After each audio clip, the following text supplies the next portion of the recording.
What's up, everybody? Hey, welcome to the Grapevine. The Grapevine. Hey, so this is the part 2. I'm glad you guys made it back. We left off in chapter 3, Mark chapter 3. So, Yes. with that being Chapters said, 1 and 2 were so good. they were so We good. took the full hour. A whole hour. Something me and Wes were just talking about is, maybe I should have confirmed this, but the story of, because we were talking about the Gospels being different. The story of the man being lowered into, the paralytic being lowered into the house through the roof, I don't think was mentioned in Matthew. I don't think it was either. It just kind of shows the uniqueness of each, like what Mark found unique, or Matthew or Luke and John. So Just the different Gospels, different. Yeah. have more stories or less stories. It's just their experiences. Yeah.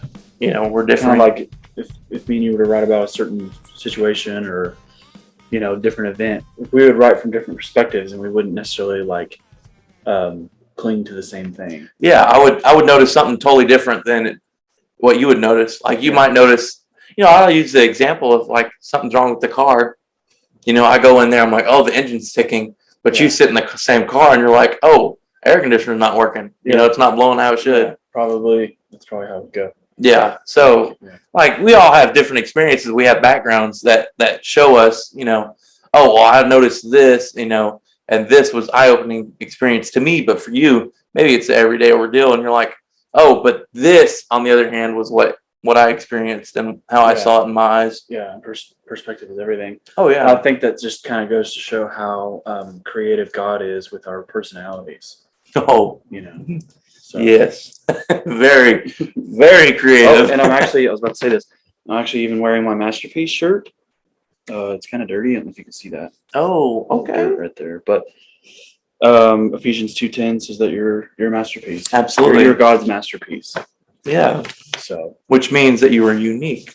Yeah, definitely. But you are Some people also are like, oh, but there's billions of people on Earth. It's like, no, you're still one you, though. Yeah, there's That's one insane. you have your own experiences. You have your own personality through those experiences. Yeah. It's. I think the more people, the more astounding that is. Oh yeah, because there's only one Wesley Grizzle, brother. There's only one me. Hey, and there's only one Alex, brother. So we all have our own experiences, and maybe you were talking about how you're raised and learned how to ride a bike in Japan, and I learned how to ride a bike in my front yard in Bacola, Oklahoma. So I love how you just inserted Oklahoma there. Yeah, so I'm gonna start doing that because not Arkansas. Not Arkansas. Yeah, kind of did you dirty on that one. I'm like, I live right there towards Arkansas. I just leave that towards, but it's definitely Oklahoma. Yeah, it's definitely Oklahoma. 10 minutes from Fort Smith, though. Yes, practically Arkansas. It's right there. But speaking of right there, we are right there in Mark 3. Let me go ahead. I always forget to start my timer. We're starting the timer. And we're not trying to boom. Take forever. Oh, here it is. Okay. Just in case I need to refer to that. All right. Chapter 3, man. You want to kick us off? Yeah, I'll start us off. Mark 3, verse 1. Again, he entered the synagogue, and a man was there with a withered hand. Oh, I think we went through this part. I'll just keep on reading. Yeah, we started reading it. We can just go back over it. Yeah. And they watched Jesus to whether he would heal him on the Sabbath so that he might accuse him. And he said to the man with the withered hand, come here. And he said to them, is it lawful on the Sabbath to do good or to do harm, or to save life or to kill? But they were silent. And he looked around at them with anger, grieved at their hardness of heart, and said to the man, stretch out your hand. And he stretched it out, and his hand was restored. The Pharisees went out and immediately held counsel with the brother with the Herodians. The Herodians. I was about to say Herodians. The Herodians against him. How to destroy him. They was already trying to take out Jesus. They've always been trying to take out Jesus. They're always just waiting. I mean, it literally says they watched Jesus to see whether he would heal him on the Sabbath so that they might accuse him. They're just like, we just want to accuse him. anything. Hey, Dad, let's go. Yeah. Let's go hold council with these Herodians or whatever. Yeah, we're gonna get him this time. Verse 7. Jesus withdrew. Oh my goodness! Jesus withdrew with his disciples to the sea, and a great crowd followed him from Galilee and Judea and Jerusalem and Idumea? Idumea? I don't know. Idumea. Idumea sounds good. That sounds decent. Idumea. And from beyond the Jordan, and from around Tyre. I think I've heard it pronounced Tyre before. Tyre. Or Tyre. All right. Tyre. Tyre. And Sidon. Sure. Yeah, that sounds all right. Sidon. When the great crowd heard all that he was doing, they came to him. Verse 9. And he told his disciples to have a boat ready for him because of the crowd, lest they crush him. For he had healed many. So they who had diseases pressed around him to touch him. Brother, I'm just going to let you know, COVID-19 would not allow this today. Oh, my goodness. But Jesus would be healing it right then. Yeah. He'd be like, come at me, bro. Come at me, COVID. COVID-19. Peace. Jesus coming. Jesus would be taking COVID-19 out. Mm-hmm. Verse 11.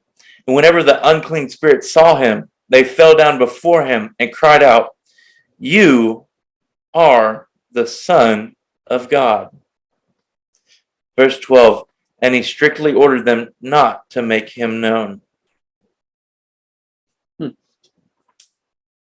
Wow. So Telling him what to do. yeah, he's like, don't you let it get out, man, son. Verse 13.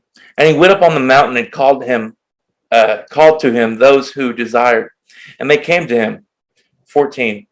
And he appointed 12, whom he named apostles, so that they might be with him and might send them out to preach and have authority to cast out demons.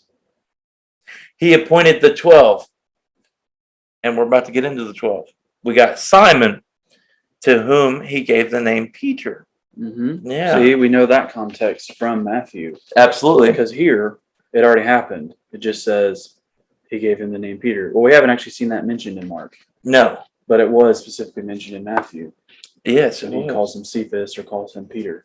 Peter. Cephas. Here, it's just a detail that we would have already known since we've already went over Matthew. So. Yeah. So thank you guys for staying plugged into the grapevine, because you would have heard that earlier. But yeah, 17. James, the son of Zebedee, and John, the brother of James, to whom he gave the name. Hey. I would say Boanerges. Yes. What you said, Alex. That is the Sons of Thunder. Yeah. Now that is an awesome name. The Sons of Thunder. I think it's because they were really rambunctious. Oh, yeah? It's two brothers, young at this time. And you know how it is. Oh, yeah. Just always siblings fighting or whatever. I don't know. I feel like it would be. Yeah. Just kind of. I've got three brothers. Oh, you got three? Yeah. See, I only knew about the one. I didn't know you had another. Yep. Wow. Yep. We'd all get together and break everything in sight. Create thunder. Yeah, thunder. Yeah. Call you all the Sons of Thunder. Yeah. Andrew and Philip and Bartholomew and Matthew and Thomas and James, the son. Woo! Look at some. All these names. Yeah. Brother, I'd keep away from the Old Testament. That's why I keep away from the Old Testament. There are some names in there. There are. Don't keep away from the Old Testament. Actually, I don't. Make sure you study your word, brother. I kind of don't say it out loud just because I'm like, and when I say it in my head, it sounds a lot better than when I try to pronounce it. Andrew and Philip, Bartholomew and Matthew and Thomas and James, the son of Alphaeus and Thaddeus, and Simon, the Zealot, and Judas, aristocrat, who betrayed him. Look, we already know. He said, and Judas. Yeah, so this is kind Who of betrayed past him. tense stuff here. Yeah. Simon the Zealot. Do you know what zealot means? No, what does that mean? So zealot was basically someone who was a rebel against the government at the time. Oh. So, but they were the ones, they'd go out and create kind of chaos against their government at the time. So I think we still got them. So Simon the Zealot would have been kind of a Rebellious. he wasn't in a political like office or whatever. Right. I never used that word, but Yeah. he would have been politically affiliated, knowing what was going on against the tyranny of the government. So Yeah. kind of them like Not a conspiracy theorist, but I wasn't gonna go there, but kind of close. just would conspire. I mean, a conspiracy is to conspire against something. So, Yeah. So he would have been probably wrapped up in some conspiring Conspiracy. against, The overthrowing. government. So, I mean, it was out here just like, bro, we're gonna take them over tomorrow. Get your troops ready. there's a movie. I want to say it's Ben-Hur. Ben Hur? Ben-Hur. Oh, Ben Hur. Mm-hmm. I was about to say, no, I ain't never heard. I ain't never heard. There's an I ain't older never version of heard. it came out back in the day. I've only seen the newer one, which I thought was an awesome movie. Highly recommend. But it follows along the guy named Ben-Hur. Ben Hur. Not to give it all away, but I believe this is back in the Roman times, and Jesus is actually in part of the movie. It's not about Jesus, but he's passing by this guy who's working with wood and stuff like carpentry. Oh, And it's Jesus. yeah. It doesn't Say it, but it's like it's not like my man's just like it doesn't focus on him at all. And fixing I a think table, I think fixing a hand, just Yeah. going back. Well, I think it would have been before his ministry Oh, actually started, because he was still just doing carpentry. yeah. So, because I think when he was doing his ministry, he just was traveling all the time then. Yeah. So Just moving but about. it was kind of interesting. So that newer movie, Ben-Hur, I don't remember there being much like as far as inappropriate things go. So just kind of view at your own discretion, I guess. But it's a great movie. I thought it was awesome. I really want to watch it again now. I have to hit that up. Is that on Netflix? I feel like they put it on Netflix at one time, but you may have to go to like Prime or something. Go Prime. Worth it. Rent it. $3.99. I did just buy it. Buy it. Oh. All right. Okay, where are we at? We are back at. Are we on 20? I think we were at 20. Yeah. Mhm. Then he went home, and the crowd gathered again, so that they could not even eat. That's a big crowd if you can't even eat. Man. Trying to eat, cool. Bro, wait. when I'm hungry, I can't even. Bro, I was I'm not eating gonna when you do came in. I know. And you weren't dealing with me. That's how I feel. Like eating, be like, Brother. you're going to give me a minute. I'm Gonna trying to give finish me off some this here sandwich, nibbles in brother. here.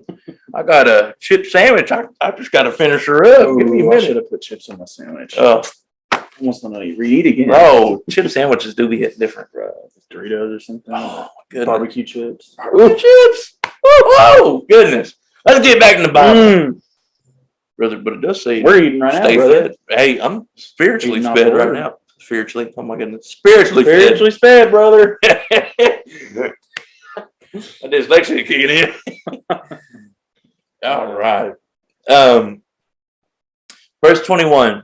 And when his family heard it, they went out to seize him, for they were saying, he is out of his mind. Mm.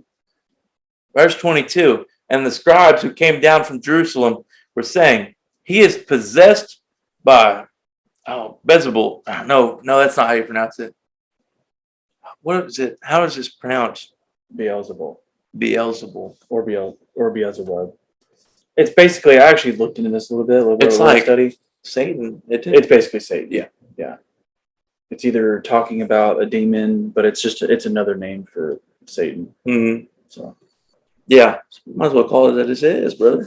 Call it as it is, brother. Be truthful. And by the prince of demons, he cast out the demons. And he called them to him and said to him in parables, how can Satan cast out Satan? Brother, I think we're right on the point now. mm-hmm. If a kingdom is divided against itself, that kingdom cannot stand. I've heard that in like government. Right? Like in government, they're I like, say this all the time. There's expressions you hear throughout your life that, like, a lot of them come from the Bible. right there. Yeah. Yeah. So let's pause for just a second. So they're accusing him of casting out demons by the power of demons or by the power of Satan. And he's like, that doesn't make any sense. Why would Satan be working against his own demons? Why would he be So like? that's why he says if a kingdom is divided against itself, that kingdom cannot stand. Absolutely. So if Satan, being the prince of darkness, whatever you want to call him, is using his own people against themselves, I mean, I think there's always, only so long before there's only people so long take you can do that before your kingdom starts falling. And of course, we know Satan loses in the end, so spoilies. But oh, you didn't get too far. that's a huge point. If a kingdom is divided against itself, that kingdom cannot stand. Absolutely. Pretty cool. And that, Oh, you and hear it that goes on to government. say the next line. So go ahead with that. Yeah, actually, yeah. Let's keep it going. And if a house is divided against itself, that house will not be able to stand. Verse 26. And if Satan rises up against himself and is divided, he cannot stand, but is coming to an end. But no one can enter a strong man's house and plunder his goods unless the first binds the strong man. Then, indeed, he may plunder his house. He can't be taking his own people out. Yeah. The people come against us. Verse 28. Truly, I say to you, all sins will be forgiven the children of man, and whoever blasphemies they utter, but whoever blasphemies against the Holy Spirit never has forgiveness, but is guilty of an eternal sin. For they were saying he has an unclean spirit. Did you catch that? There's one unforgivable sin. There's one unforgivable sin, and that's blasphemy against the Holy Spirit. Blaspheming the Holy Spirit. Basically saying, hey, I don't believe it. Yeah, unbelief. Yeah. Yeah, that's unbelief. I mean, you can't save somebody that doesn't want to be saved. 100%. Like we said before, that's free will. That's your choice. Yeah. We're here to present the gospel. That's what Jesus was doing. If somebody rejects it, then You can't. You can take leave that up with the Lord, brother. That's on your day of judgment. See, one of my favorite verses, or it's the next verse right after John 3:16 that we skip over. Mhm. Not really skip over, but John 3:16. A lot of people know it. Yeah, Even I people forgot don't. to love the world. Blah, blah, Gave his blah. only begotten Son. Right after that, in 17, it says God did not send his Son into the world to condemn the world, but to save the world. So what does that mean? We are already condemned when we Exactly. come into this world. Yeah. So Jesus only came in to save us from that condemnation. We were condemned when Adam sinned, Mhm. when Adam and Eve sinned originally in the garden. Right. So this all being the plan to get us back into God's kingdom. And some might say, like, oh, God doesn't have a backup plan. Not necessarily like he knew it was going to happen, so it was the plan all along. Right. But not to get too carried Things away kind with of the that. plan Either to way, use that's for where we the- are. yeah. So, but God, people are like, you can't judge me. It's like, well, I'm not. You're already judged. Yeah. Like, ultimately, we always know where people are going with that. I'm just going to do me, live my truth. Like, Yeah. we'll see where that gets you, Brenda. Brenda with your live, laugh, love I don't even sign know over what there. Brenda. I don't know what Brenda is. You don't know a Brenda? I don't think so. I know a Brenda. Either way, I'm not calling out a certain. Nobody's getting called out. Brenda, unless you feel called out. That might be the Lord, brother. Brother, we might take that up between you, the Lord, and your Bible, so you can speak and read truth. That's right. But if y'all do have questions, you can go on our website, Send us questions. Yeah. grapevine88.com. If you're like, bro, You should be able to email us through that. The email's the same. It's at gmail.com. The grapevine88@gmail.com. Or yeah, on Facebook. I mean, go reach out to us if you have questions that you want us to address in videos, or if you just want a direct message and be like, hey, if I feel like, hey, we should probably just do a video on this, we'll do a we video. can do that. Yeah. But maybe if I just shoot you a quick message, I don't know, whatever y'all think. Yeah. You can also comment on the blogs that we're posting and everything. So that's all from the website. So anyways, Anyways, Yahweh. did you see that post? No. I'll show you. Okay. Truly, I say to you, I think you're going to 31. 31. And his mother and his brothers came out, and standing outside, they sent to him and called him. Verse 32. And a crowd was sitting around him, and they said to him, your mother and your brothers are outside seeking you. And he answered them, who are my mother and my brothers? And looking about at those who sat around him, he said, here are my mother and my brothers. For whoever does the will of God, he is my brother and sister and mother. Brother, I always knew we was family. And Right. tonight we just found out. We found out right here, Mark, through the Gospel of Mark. I think it was talked about in Matthew as well. But whoever does the will of God, he is my brother and sister and mother. Jesus is making a point there. You know, it's not through blood, but through Christ, through God. Whoever's doing the will of God. Those are that's your family. Let's move on to 4 because I think I actually do want to press on to 5 and just make this a separate video. Okay, sweet. So, Why don't you hit up 4 then? 2 videos this week and kind of make up for last week. So we're going into chapter 4 in Mark. Again, he began to teach beside the sea, and a very large crowd gathered about him, so that he got into a boat and sat in it on the sea. And the whole crowd was beside the sea on the land. And he was teaching them many things in parables. And in his teaching he said to them, listen, behold, a sower went out to sow. And as he sowed, some seed fell along the path, and the birds came and devoured it. Other seed fell on rocky ground, where it did not have much soil, and immediately it sprang up, since it had no depth of soil. When the sun rose, it was scorched, and since it had no root, it withered away. Other seed fell among thorns, and the thorns grew up and choked it, and it yielded no grain. And other seeds fell into good soil and produced grain, growing up and increasing and yielding 30-fold and 60-fold and 100-fold. And he said, he who has ears to hear, let him hear. So Jesus, anytime he's telling the parable, it pertains to the people he's talking to. These are people that understand, they're farmers. Mm-hmm. They reap, they sow their crop.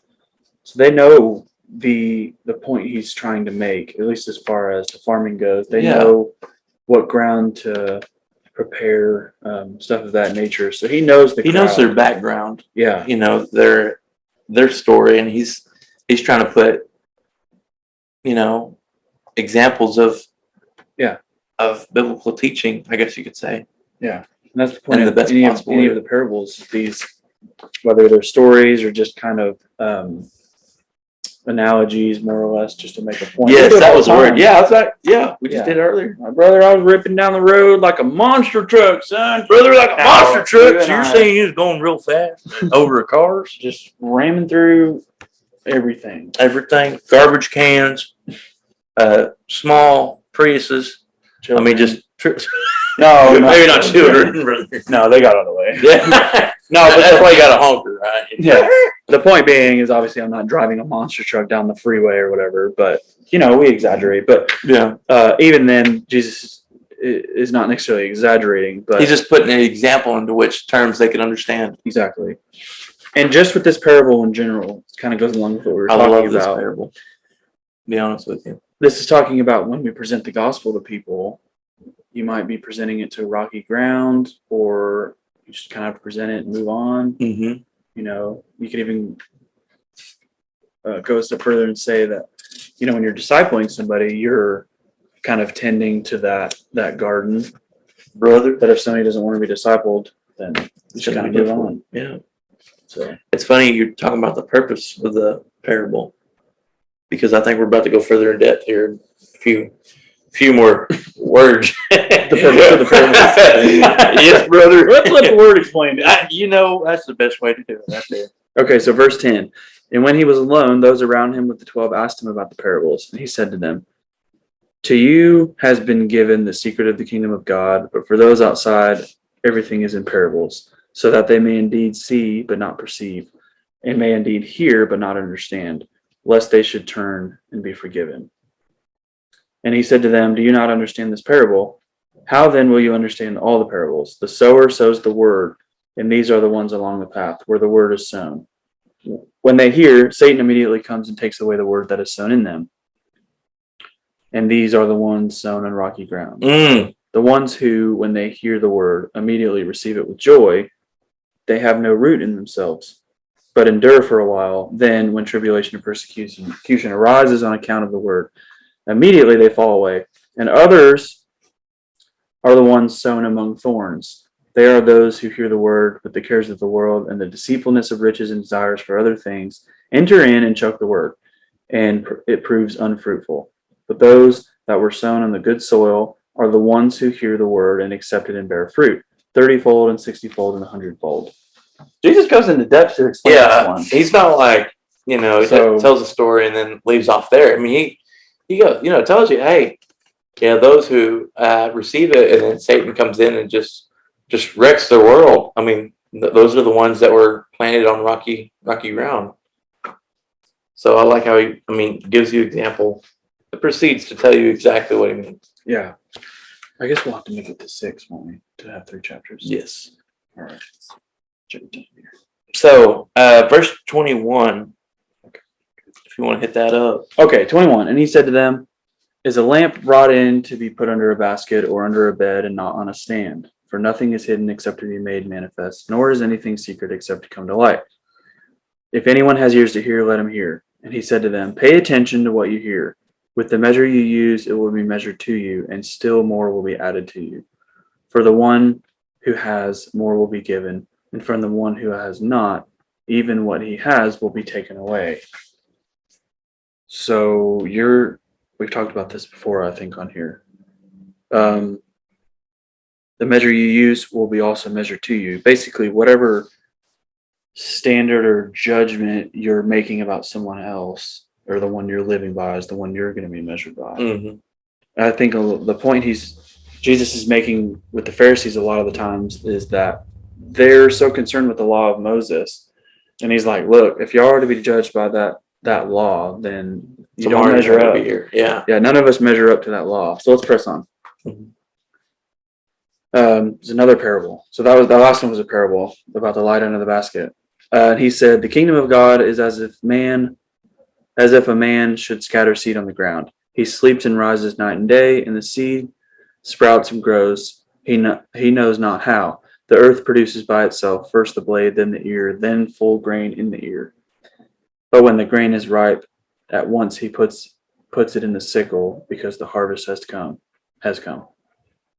And he said, this is the parable of the mustard seed. And he said, with what can we compare the kingdom of God, or what parable shall we use for it? It is like a grain of mustard seed, which, when sown on the ground, is the smallest of all seeds on earth. Yet when it is sown, it grows up and becomes larger than all the garden plants, and puts out large branches, so that the birds of the air can make nests in its shade. With many such parables, he spoke the word to them, as they were able to hear it. He did not speak to them without a parable, but privately to his own disciples he explained everything. So he's saying when he spoke to the people, like you said earlier, he said it in parable so they would understand. And then one of the disciples were like, so what, Jesus, what did you exactly mean? And Jesus, he explained it in detail. Yeah. So, okay. On that day, when evening had come, he said to them, let us go across to the other side. And leaving the crowd, they took him with them in the boat, just as he was. And other boats were with him. And a great windstorm arose, and the waves were breaking into the boat, so that the boat was already filling. So they're taking on water. Mm. He was in the stern, asleep on the cushion. And they woke him and said to him, Teacher, do you not care that we are perishing? He awoke and rebuked the wind and said to the sea, Peace, be still. And the wind ceased, and there was a great calm. He said to them, Why are you so afraid? Have you still no faith? And they were filled with great fear and said to one another, Who then is this, that even the wind and sea obey him? Like, my dude just pulled a pro gamer move over here. He said, hold on. He's on X Games mode over here. Bro, why did I even got faith in me? He was like straight up and honest. It's like, bro, why are you tripping? Yeah, why'd you wake me up? Dang it.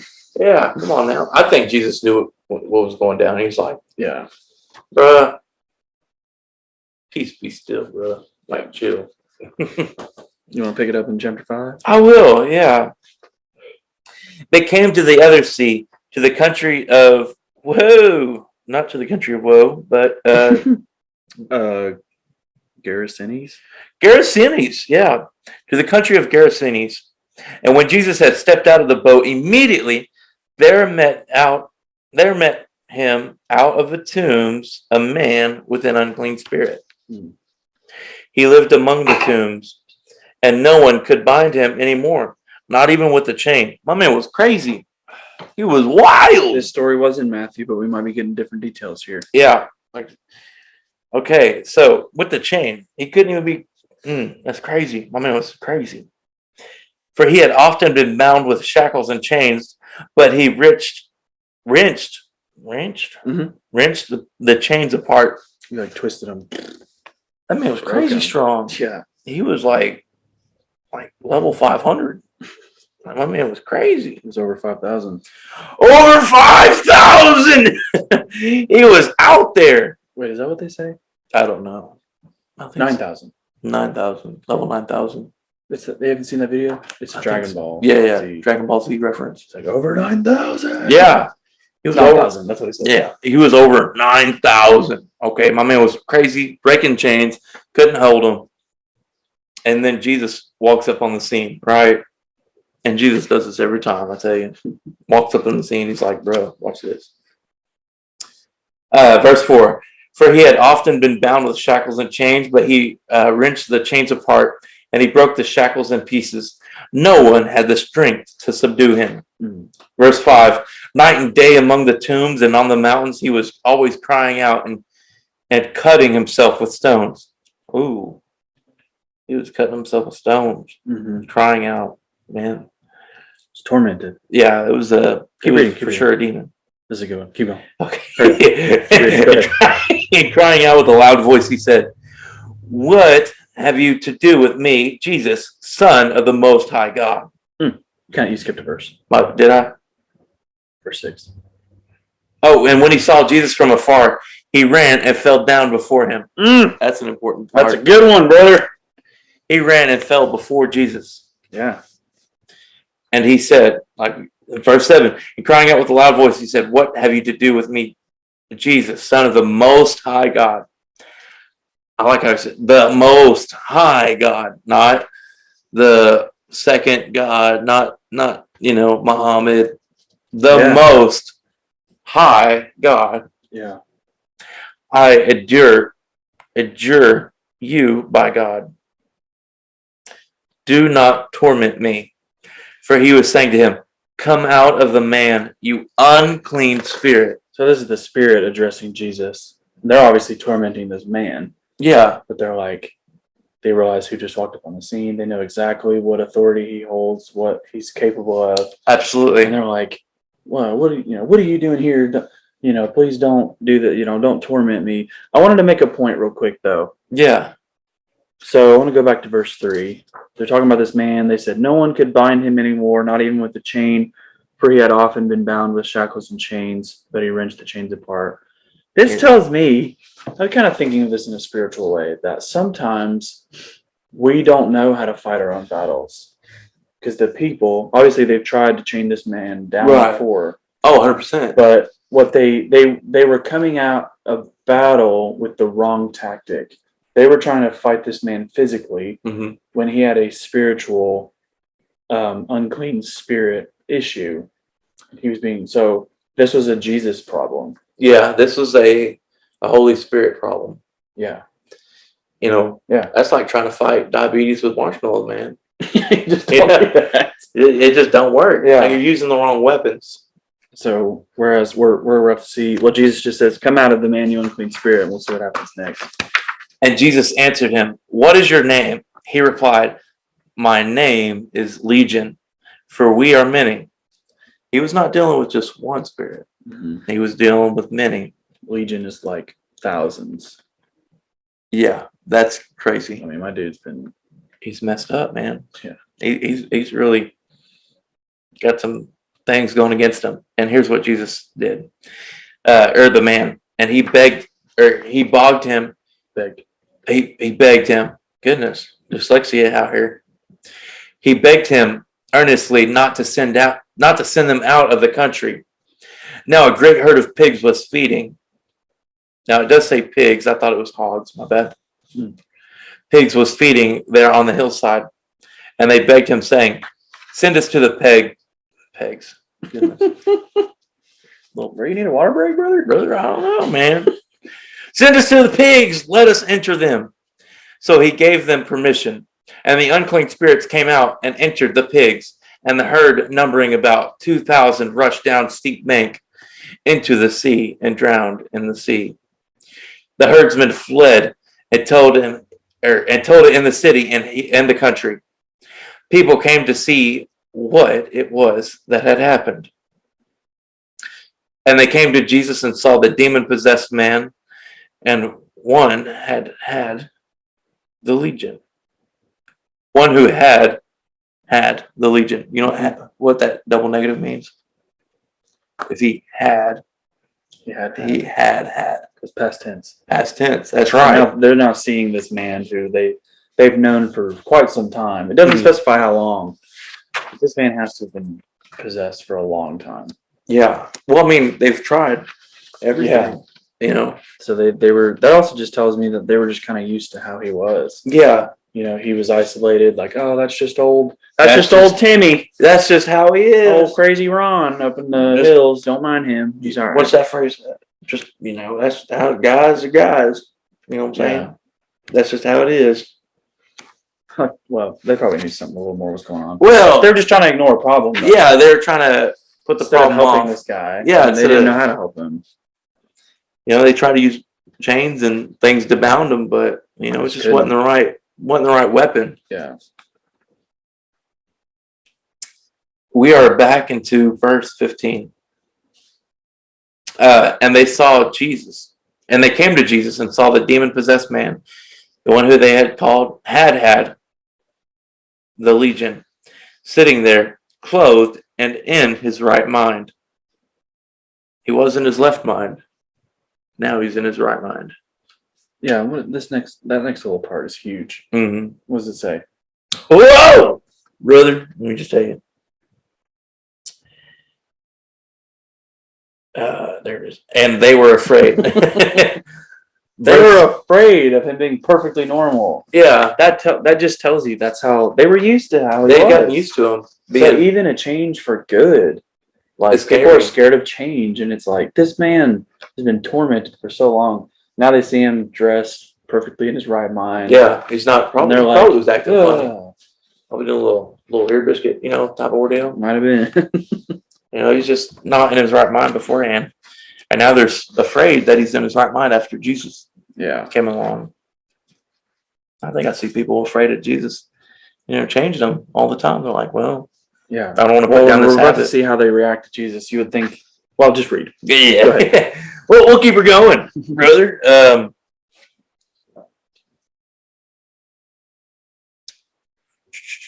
Man, I just keep on getting lost. 16. And those who had seen it described to them what had happened to the demon-possessed man and to the pigs. And they began to beg Jesus to depart from the region. Verse 18, and he was getting to the boat, and the man who had been possessed with demons begged him that he might be with him. Verse 19, and he did not permit him, but said to him, go home to your friends and tell them how much the Lord has done for you, and how he has mercy on you, and how he has had mercy on you. Verse 20, and he went away and began to proclaim it to the Decapolis, how much Jesus had done for him, and everyone marveled. So that's a lot of land, by the way. The Decapolis is actually made up of the 10 different major cities around there. So wow. Deca being 10. So he told him, that means a lot of people might have known about this guy too. Yeah. Go show them how different you are now, and minister to them. Yeah. They're going to be like, hey, you're that guy that was, you know, maybe I'm assuming a lot of people knew him, but oh yeah. So he's basically saying you're going to do your testimony. Yeah, you're going to do more by telling your testimony for me than coming with me. So go 100%. And do that. I need you to do that. That's your job. You know, sometimes Jesus is telling us to stay, or you know, stay where we are. But yeah, go to this region and tell these people what had happened. Proclaim and Everyone. That's a heck of a testimony. Oh yeah, absolutely. We all have our own testimony. It's You know? not like you have to have been strung out. Some people are like, "Oh, my testimony's not as powerful as his." That is your testimony. Yeah. That you'd never, touch drugs or whatever. Hmm. You never had that addiction to alcohol or that. That's a testimony right there. Absolutely. Yeah. The Lord delivered you from it before it ever even happened. Before you even had a chance to get on it. Yeah, and you've seen the Lord move somehow. Oh yeah. I mean, come on. So, all right, let's move on. I do want to get to chapter 6. Verse 21. And when Jesus had crossed again into the boat, to the other side, a great crowd gathered around him, and he was beside the sea. Verse 22. Then he came out of the rulers of the synagogues. Then come one of the rulers of the synagogues, Jairus by name. Seeing him, he fell at his feet and implored him, earnestly saying, "My little daughter is at the point of death. Come and lay your hands on her, so that she may be made well and alive, and live." And he went out with him, and a great crowd followed him and thronged about him. Verse 25, and there was a woman who had a discharge of blood for 12 years, and who suffered much under many physicians, and spent all that she had, and was no better, but rather grew worse. See, this is another point where they're going about it all wrong. Yeah, I mean, it's a Jesus problem. It's another Jesus problem, and we're like, well, we're going to send them to physicians. It says, suffered much under many physicians. So whatever experiments they were trying. Yeah, they're basically experimenting with her. Wasn't very pleasant. No, whatever. Because it just made her worse. Yeah, then she ended up worse. Verse 27, she heard the reports about Jesus and came up behind him in the crowd. Oh, I love this story. And the simple touch of his garment. Mm-hmm. Just a touch. That I will be made well. And she said, if I touch even his garments, I will be made well. And immediately the flow of blood dried up, and she felt in her body that she was healed of her disease. She touched like the hem. Yeah. So the garments that he would have been wearing, there's, what's the word? The teachers or whatever would have worn. The rabbis, would have worn these garments that actually had like little tassels on them. And it's kind of suspected that that's all she got a hold of was just that little like bit of that tassel. Yeah. But she just knew. Even more so than that, it's not necessarily the physical touching of that. And we're about to see. Brother, I like this part too. Yeah, just go ahead and read it. We'll get into it, brother. We're going to see what it actually was that healed her. Yeah. And Jesus, perceiving in himself that power had gone out from him, immediately turned about in the crowd, and he said, "Who touched my garments?" And his disciples said to him, "You see the crowd pressing around you, and yet you say, 'Who touched me?'" Jesus opened the mosh pit, and he's like, It's "Bro, like, who touched me?" Everybody. Yeah. It's like, everybody been touching you, Jesus. Brother, I was in a mosh pit the other day. Brother, were you? Yeah. I think I saw some headbanging going on too, brother. Awesome. Worshiping a mosh pit, brother. Well, this is crazy. Like I said, the disciples are like, Jesus. Yeah. You don't see, there's a bunch of people here. People are touching you left and right. They want to see you. They want to feel you. They want to be around you. And what did Jesus say? He said, "Look, who touched my garments?" And verse 32, and he looked around to see who had done it. Verse 33, but the woman, knowing what had happened to her, came in fear, trembling, and fell down before him and told him the whole truth. And he said to her, "Daughter, your faith has made you well. Go in peace and be healed from your disease." So she was, you did not touch a rabbi. No. Because they're seen as kind of the clean, holy ones, especially Jesus. Oh, yeah. They're always, she knew that But so that's our answer right there. He It's- says, "Your faith has made." What does he say? Where did it go? Your faith has healed you. Your faith has made you well. Go in peace and be healed of your disease. Be healed. So him even saying that, like that's not. She was already healed Yeah. because of her faith. It's not He's like just now addressing it. Like, look, having reached out in faith, you were healed. it's Now not go be having well. reached out and accidentally touched my garment Yeah, and didn't it's think just nothing the of it. act of the step of faith. The step of faith is what healed her, and heals people today. Yeah. Still, through Jesus, having faith. So she even did it knowing that she could have been punished for it, but she's just been so So faithful and wanted to it. tormented for so long. And she just knew that Jesus was the answer and did that. And then so in fear and she's trembling. I mean, you can imagine how shaky her voice was for doing that. Yeah. But he's saying, "You're good." Take a chill pill, bro. Be all right. I don't think Jesus would say that, but I don't think so. I mean, he calls her daughter. yeah. So he was. If you see yourself, and I don't want to say this wrong, you have certain things that you can expect from, like, a parent is going to take care of their child. Yeah. So I guess I'll say it that way.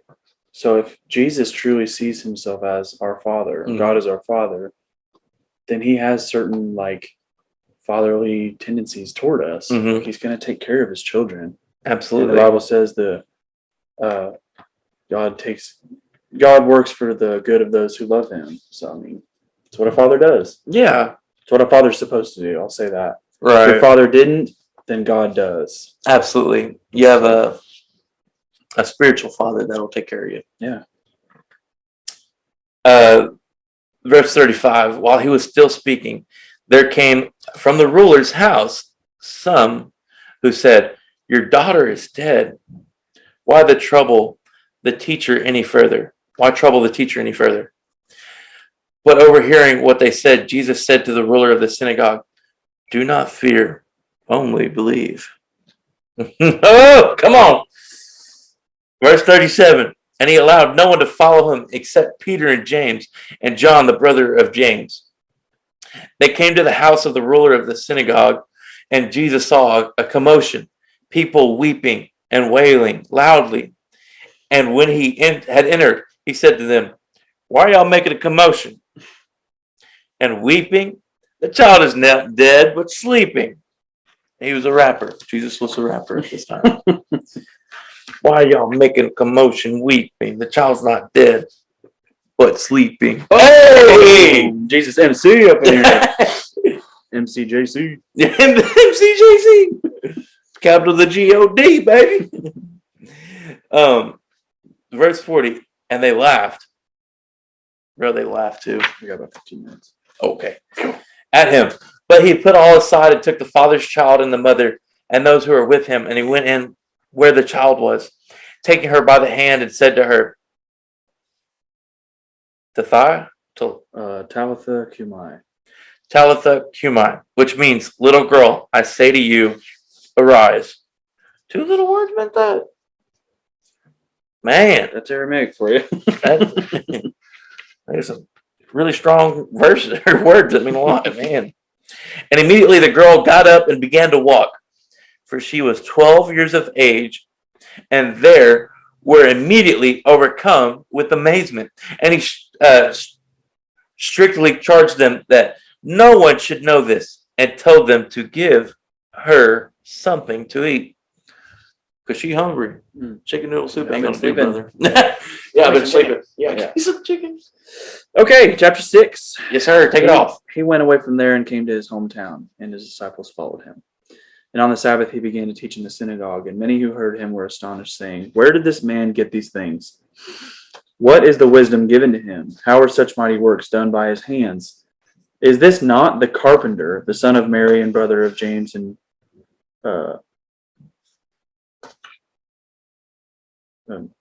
James? What is that? Where are we at, brother? Right there. Prophet. Oh, right. Okay. James and Joe. It was I think it was John. Joseph. Joses. Oh, Hold on. I'm like, am I supposed to know how to pronounce that already? Joseph? Joseph. I don't know. And Judas and Simon. I'm gonna Google it while you're going on. Okay. And are not his sisters here with us? And they took offense at him.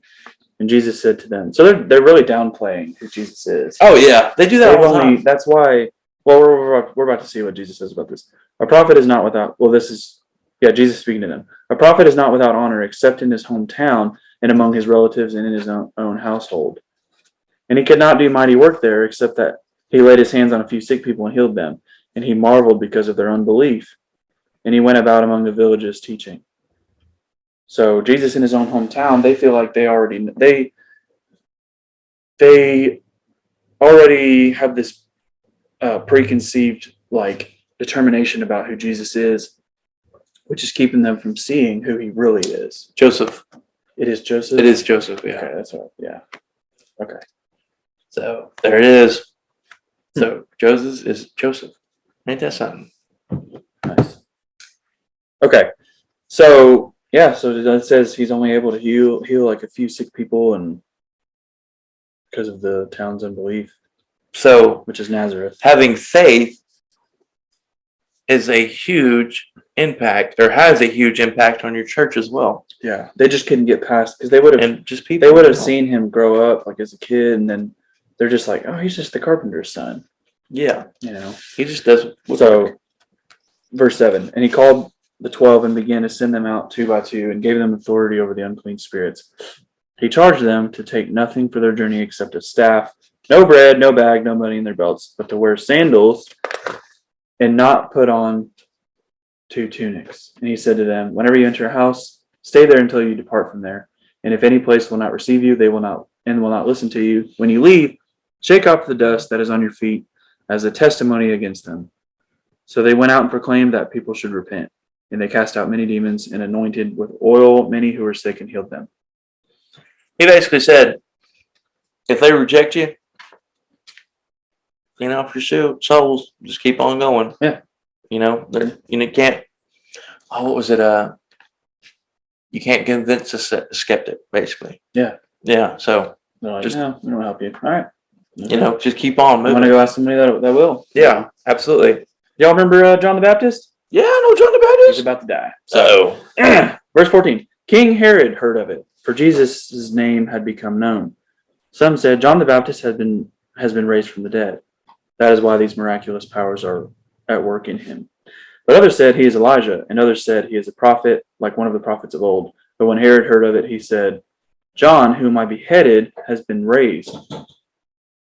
For it was Herod who had sent and seized John and bound him in prison for the sake of Herodias, his brother Philip's wife, because he had married her. For John had been saying to Herod, it is not lawful for you to have your brother's wife. And Herodias had a grudge against him and wanted to put him to death, but she could not, for Herod feared John, knowing that he was a righteous and holy man, and he kept him safe.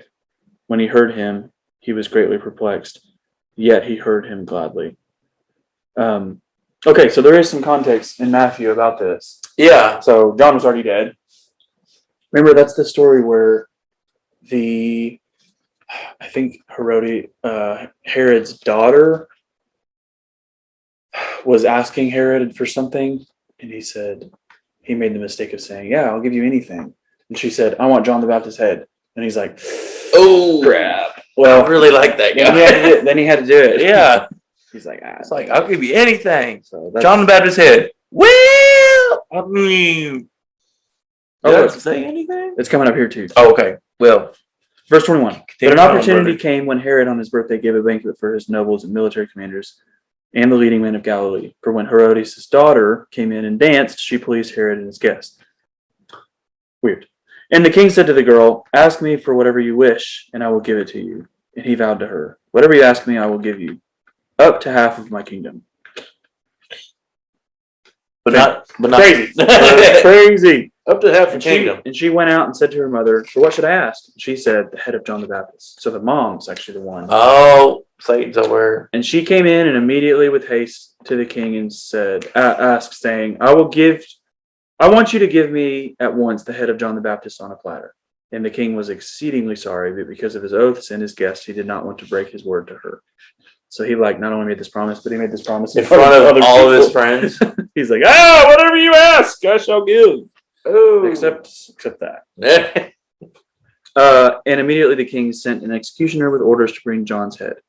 He went and beheaded him in the prison and brought his head on a platter and gave it to the girl. And the girl gave it to her mother.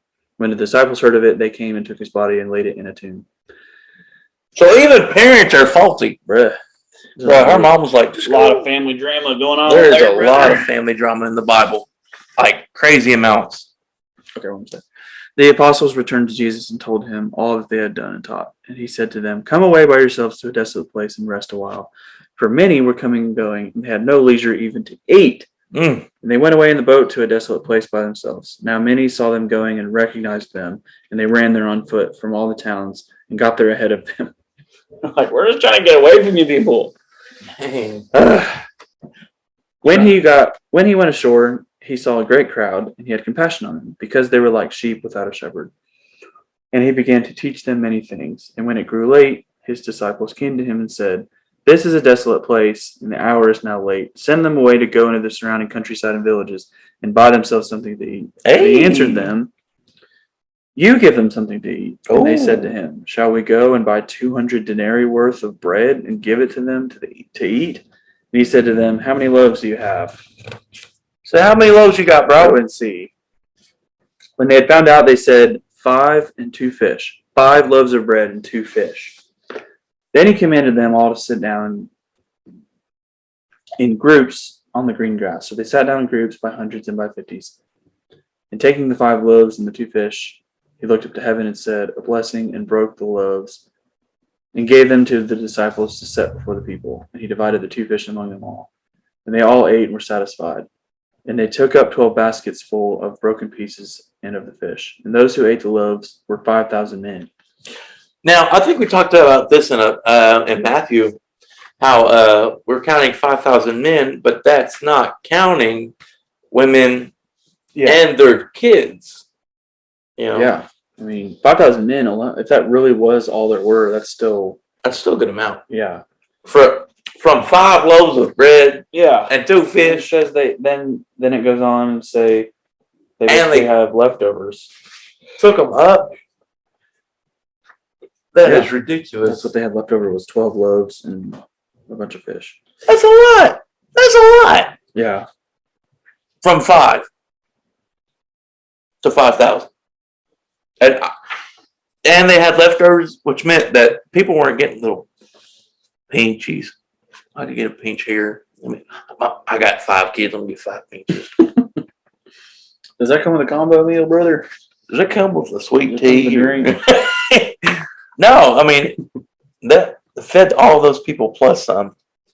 The 5,000 plus some. Okay, let's wrap this up. Yeah, continue on. Immediately he made his disciples get into the boat and go before him to the other side, to Bethsaida, while he dismissed the crowd. And after he had taken leave of them, he went up on the mountain to pray. And when evening came, the boat was out on the sea, and he was alone on the land. And he saw that they were making headway painfully, for the wind was against them. He's like, there they go again. You're getting wind chapped. And about the 4th watch of the night, he came to them, walking on the sea. He meant to pass by them, but when they saw him walking on the sea, they thought it was a ghost and cried out, for they all saw him and were terrified. But immediately he spoke to them and said, take heart, it is I. Do not be afraid. And he got into the boat with them, and the wind ceased. And they were utterly astounded, for they did not understand about the loaves, but their hearts were hardened. But their hearts were hardened. Mm-hmm. Verse 53, when they had crossed over, they came to land at Gennesaret and moored to the shore. And when they got out of the boat, the people immediately recognized him and ran about the whole region and began to bring the sick people on their beds to wherever they heard he was. And wherever he came, in villages, cities, or countryside, they laid the sick in the marketplaces and implored him that they might touch even the fringe of his garment. And as many as touched it were made well. You know, towards the end, it almost sounds like his garments healed people. But I'm glad we have a reference further back where it said that, Jesus said, hey, your faith has healed you. Yeah. So when you remember that, Yeah, it's that faith of if we could just get to where he is and touch his garment, then we'll be healed. it's that fish, the 5 or the 2 fish that you led do to the have little many. fishies on your boat. Yeah. I was just playing. So we got the Mark, the book of Mark. So yeah, it was just the 2 that led to the many. And Jesus blesses us all the time.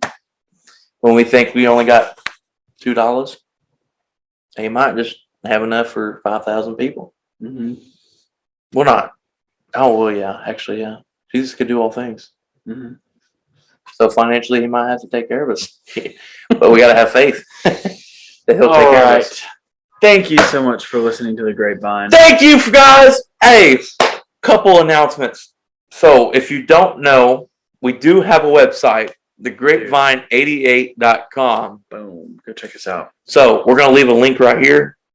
Right here. I'm just kidding. It's going to be in the description. I don't know. Alex is over here going, no. Yeah, y'all can find us on Facebook. Just The Grapevine. Yeah, The Grapevine on Facebook. And thank y'all so much for listening to us. This is nonprofit, and we love just talking about Jesus.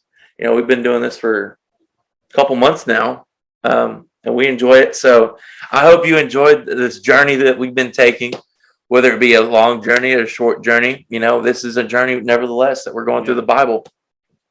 And we just finished up with Mark 6.